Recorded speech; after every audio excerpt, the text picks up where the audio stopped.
তরকারি রান্না করার ক্ষেত্রে কেউ ভাজা মাছ আবার কেউ কষিয়ে তরকারি রান্না করতে পছন্দ করে।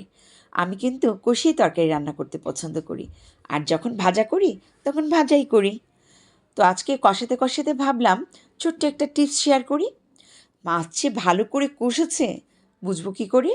চলুন একটু দেখিয়ে দিই, ভালো করে মনোযোগ দিয়ে দেখবেন।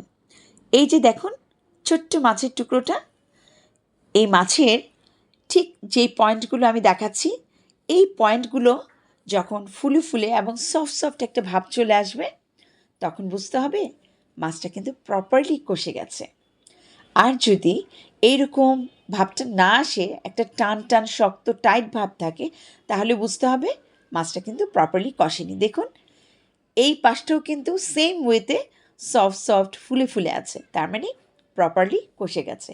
কারণ মাছ যদি ভালো করে না কষানো হয় তরকারি কিন্তু মোটেও টেস্ট লাগবে না। তো রান্নার আগে ভালো করে তরকারি মাছটাকে কষিয়ে নিতে হবে। চলুন এই ব্যাপারটা খেয়াল রেখে আমরা আগে ভালো করে কষাবো, দেন তরকারিটা রান্না করব। তো টিল দেন আল্লাহ হাফেজ, নেক্সট আবার দেখা হবে।